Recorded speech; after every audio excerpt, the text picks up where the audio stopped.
59 seconds of shaky film. One walking figure. 57 years of arguments that absolutely refuse to end.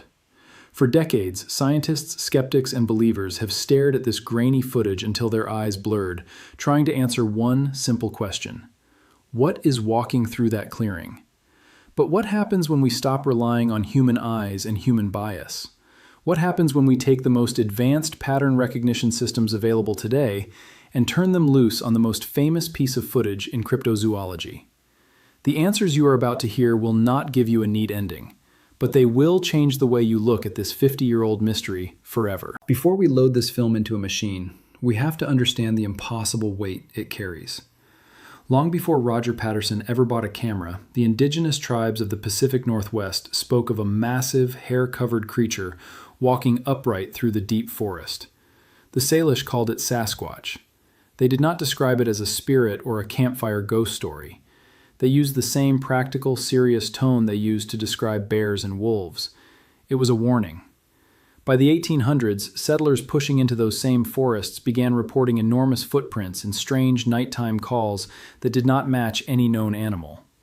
Then, in the 1950s, a road crew near Bluff Creek, California found a trail of massive footprints. A local columnist wrote about it and gave the creature a name that stuck: Bigfoot. One of the people who read that story was a struggling rodeo rider named Roger Patterson. He was not a scientist. He was a man obsessed. He spent years interviewing witnesses and even self-published a book arguing that this creature was real. In 1967, broke and desperate, he organized one last expedition into the Bluff Creek area, bringing along his skeptical friend Bob Gimlin. Neither of them expected to actually find anything. But then, rounding a bend near a fallen tangle of logs, they saw it. A massive figure covered in dark hair standing upright. Patterson's horse reared in terror, throwing him to the ground. He scrambled up, grabbed his 16mm wind-up camera, and ran toward the beast while filming. The footage bounced violently with every step he took. Gimlin sat on his horse, rifle in hand, ready to fire if it charged. But it never did. It simply walked with slow, deliberate strides, glanced back over its right shoulder, and disappeared into the tree line. That single minute of footage has been picked apart more than almost any other film in history. Why? Because of the way it moves. When a human puts on a rubber suit, the tells are obvious. Stiff joints, a wide, unnatural stance to keep balance, arms that swing incorrectly because the person inside cannot see. The Patterson figure does none of this. Its stride is long and fluid. Its arms swing in perfect rhythm with its hips. Its shoulders roll with the weight of heavy muscle. Skeptics point out the obvious motive. Patterson was broke. He had just published a book claiming Bigfoot was real. How convenient that the creature strolled past him in broad daylight. In 2002, a man named Bob Hieronymus claimed he was the one wearing the suit that day, and a costume maker named Philip Morris claimed he built it. A confession should have ended the debate, except the story collapsed under its own weight. Hieronymus and Morris contradicted each other constantly. The suit conveniently vanished, and when professional Hollywood costume designers tried to rebuild the suit based on their exact descriptions, they failed completely. The recreations looked like cheap Halloween costumes.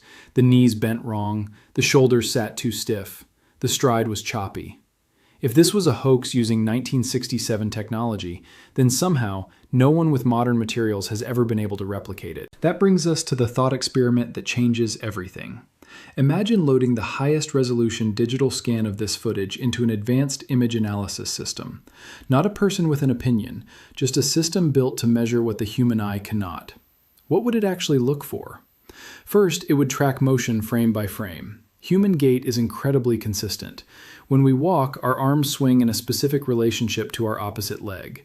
When a person fakes a walk in a bulky, vision-restricting costume, that consistency breaks down. You see micro-corrections. You see tiny stumbles.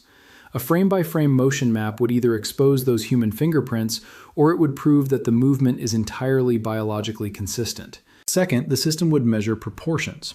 Arm length compared to leg length, torso depth compared to total height. Humans fall into a very narrow band of proportions. A costume can pad out shoulders, but faking correct proportional relationships between every moving body part under natural lighting is staggeringly difficult. If the analysis shows the arms and torso falling outside both human and known ape ranges, you have a genuine, measurable anomaly. Third, it would calculate balance and center of gravity. Stunt performers and animators know this is the hardest thing to fake. A person carrying extra padding, walking across an uneven, sandy creek bed with limited visibility, would almost certainly show signs of strain. A wider stance for stability, hesitant foot placement. But efficient bipedal walking, even by something massive, looks effortless because a body evolved to move that way does not need to think about it. Fourth, the system would analyze surface light behavior. Real fur has depth. Individual hairs catch and scatter light differently as muscles contract underneath.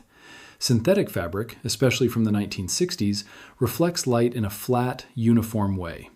A machine could study how light plays across the figure, especially in the famous frame 352, where the creature turns its head. If there is a mask seam, a hard boundary where fake material meets real skin, the light would bend differently over that edge. But here is where we have to be brutally honest, because any fair investigation must include the counterpoint.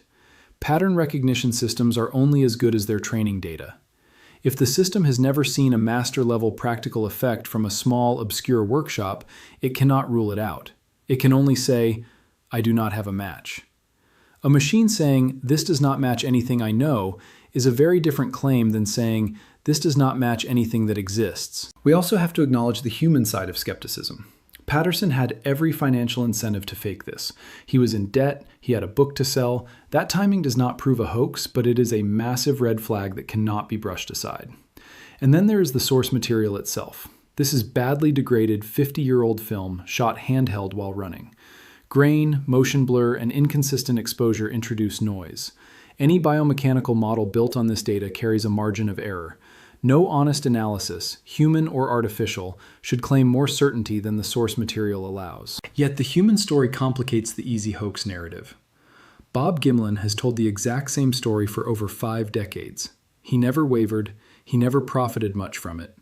He faced endless ridicule and interview requests, long after any financial motive to keep lying would have made sense. Roger Patterson died in 1972, just 5 years after the encounter. He spent his final years defending footage that made him more enemies than money.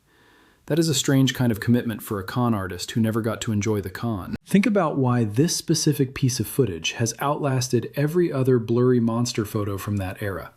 Almost all of them faded away, eventually traced back to a prank or a misidentified animal. The Patterson film survives because it has resisted every attempt to debunk it. Every generation of better technology gives skeptics a better chance to catch the trick, and every generation comes away with the same frustrating conclusion. Whatever is on that film is very hard to explain as a simple, cheap hoax.